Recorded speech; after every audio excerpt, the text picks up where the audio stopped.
안녕하세요, 여러분.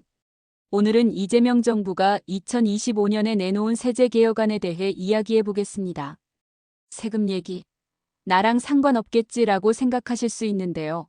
이번 개편안은 기업, 투자자, 심지어 배당받는 개인 투자자까지 모두에게 직접적인 영향을 줍니다. 법인세 대기업은 세금을 더 내야 한다. 먼저 법인세 이야기입니다. 윤석열 정부 때 법인세 최고세율이 24%로 내려갔던 것 기억하시나요? 이재명 정부는 이걸 다시 25%로 올립니다. 예를 들어볼까요? 연 매출 1조 원의 대기업이 있다고 가정해보죠. 이 기업의 과세 표준이 1,000억 원이라면 세율 1%포인트 차이로 10억 원을 더 내야 합니다. 정부는 대기업들이 세금을 조금 더 내야 경제 전체가 돌아간다고 주장하고 있습니다. 즉, 부담은 기업이 지지만 그 돈은 복지와 국가 재정에 쓰이겠다는 거죠. 다음은 주식 투자자 이야기입니다. 예전에는 상장 주식 양도세를 내는 대주주 기준이 50억 원 이상이었죠. 솔직히 대부분의 개인 투자자들은 해당되지 않는다고 생각했을 겁니다. 하지만 이제는 10억 원 이상만 보유해도 대주주로 간주됩니다. 즉, 강남의 아파트 한 채 팔아서 주식으로 옮겨놓은 투자자들도 양도세 대상이 될 수 있는 겁니다. 예를 들어 삼성전자 주식 10억 원어치를 보유하고 있는 A씨는 예전엔 세금과 무관했지만 이제는 팔 때 양도 차익에 대해 세금을 내야 합니다. 정부는 소수 부자들만을 위한 혜택을 없애겠다는 취지라고 설명하지만 투자자들은 중산층 투자자까지 세금 폭탄을 맞게 됐다며 반발하고 있습니다. 증권거래세 주식 사고 팔 때 내는 세금이 오른다.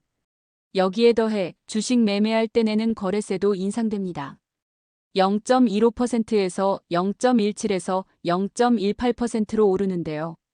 작아 보이지만 100억 원을 거래하는 큰손 투자자라면 수백만 원이 더 나갑니다. 심지어 소액 투자자도 장기적으로는 적자는 부담이 됩니다. 이 부분은 증시 활성화를 위해 인하됐던 것을 다시 되돌린 거라 논란이 적지 않습니다. 배당소득 세금을 줄여준다.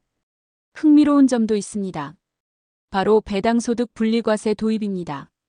예를 들어 1년에 3천만 원의 배당을 받는 B씨는 기존에는 금융소득종합과세로 최고 45%까지 세금을 냈을 수 있습니다. 하지만 앞으로는 분리과세가 가능해져 세율이 15에서 20% 수준으로 낮아집니다. 정부는 배당소득과세를 완화해 개인 투자자들이 더 적극적으로 투자하도록 유도하겠다고 밝혔습니다. 정리하면 대기업은 세금을 더 낸다. 10억 원 이상 주식 보유자는 팔 때 양도세를 낸다. 주식 거래세도 오른다. 하지만 배당소득세는 완화된다. 즉, 부자와 대기업에게는 더 걷고 배당 투자자에게는 혜택을 주는 구조입니다.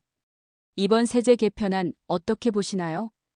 정부는 재정 건전성과 조세 형평성을 위해 필요하다고 하지만 기업과 투자자들은 투자 심리를 위축시킨다며 반발하고 있습니다. 결국 이 모든 변화는 여러분의 투자, 그리고 우리 경제 전체와 연결된 문제입니다. 기획재정부는 2025년 7월 말까지 세제발전심의위원회를 열어 개편안을 확정하고 발표할 계획입니다.